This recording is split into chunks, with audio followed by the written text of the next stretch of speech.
I'm being joined by our special guest, Dr. Sharad Agarwal, who's former President IMA, and Sandeep Aniruddhan, who's a citizen activist. Dr. Sharad Agarwal, I'd like to come to you first to understand, sir, whether this is even legal. Can any hospital refuse emergency treatment, especially in a case like this, citing lack of infrastructure or lack of doctors in such a case? And in this particular case, as I read, sir, that man suffered a mild heart attack in the second hospital. They conducted an electrocardiogram, but they did not give him any primary treatment. They did not administer Isordil 5 tablet. Rather, they sent him out even without an ambulance. This is very unfortunate that somebody lost his life. But definitely, as per the prevailing laws also and the ethics also, no hospital can refuse any kind of emergency, number one. Number two, we have to understand that all the hospital, they have the category. Suppose starting from a single specialty to the super specialty and multi specialty. So I am not aware that which kind of hospital they went in the early morning, but that is the law and that is ethical also, that we nobody should refuse, and we nobody should refuse, and we don't refuse. But whether they went to a hospital which is equipped with the this critical care, because in the emergency they can only see and they can only advise. But if a person required any intervention, then definitely they should have that critical care and cardiac backup, that should be there. So because I am not aware which kind of hospital, but you are absolutely right. Number one, hospital cannot refuse the emergency to attend emergency. Number two, the bypasser. See, the government recently started the training through Indian Medical Association. We have started a project countrywide to train the public on the basic life support and advanced cardiac life support. It is a huge task, and we don't get any help from the government or any agency. We are organizing it on its own, and our first step is to train all the health worker, and this year we have started. And we have started and saying all the branches, our more than 1800 branches in entire country, and through our branches we have started this project, train the healthcare worker first for the advanced cardiac support.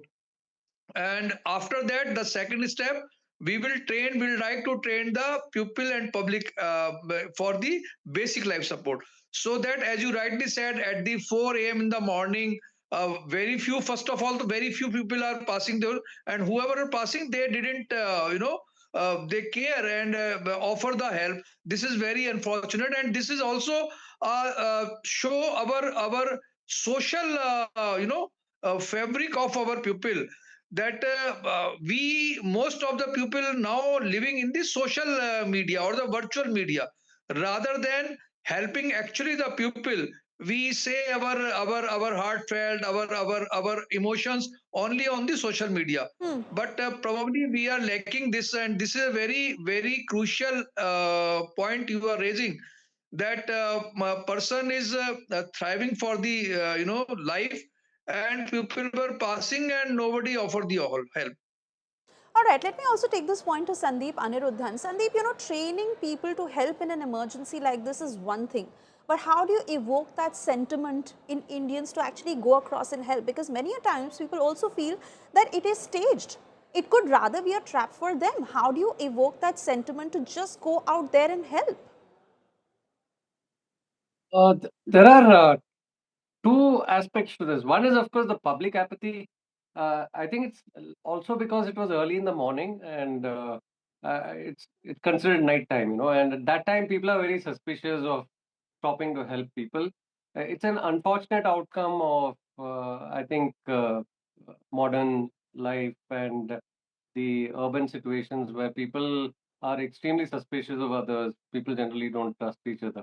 The second aspect, and that I don't know how to deal with it, frankly speaking, to evoke trust among our fellow people is a very gargantuan task, because today life in cities is filled with stress, people suspicion, and all of that. Nothing seems to be going right. But the hospital situation, under law, a hospital has to deal with emergencies, no questions asked.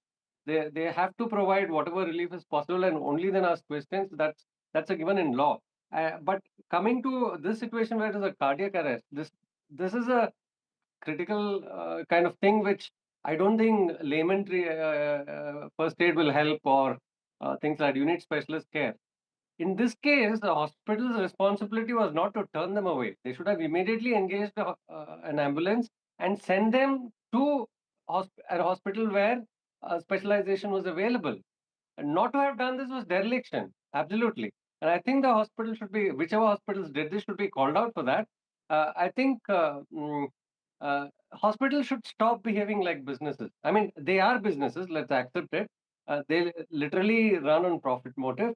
But when it comes to life and death situations, at least I think if it doesn't exist in the framework of law, I think on their own, because they are highly profitable operations, they should set aside about 5 or 10% of their turnover or profits to deal with such critical care, emergencies, and even pro bono treatment situations.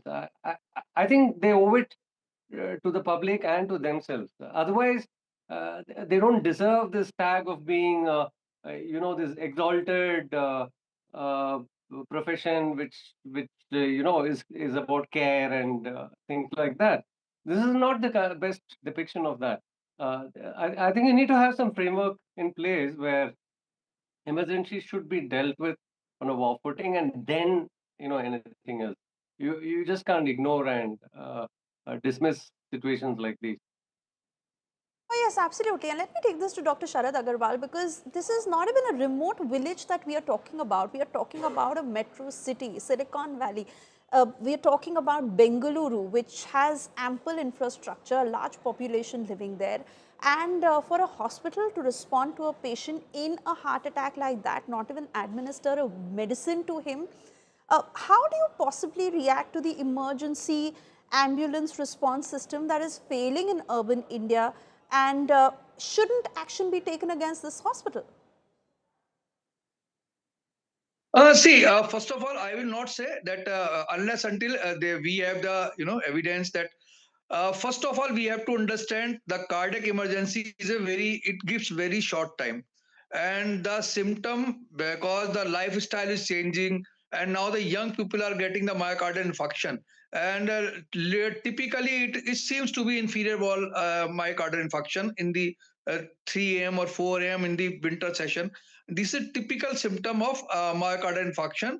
And if by chance or unfortunately, if the patient doesn't reach to a cardiac setup and the intervention is not started, so it's very difficult to save. Number one. Number two, that the whether the hospital is equipped with that. Suppose a hospital running on the only the eye specialty, they may not be able to save in these kind of emergency. You have to understand every we have to understand there is a specialization.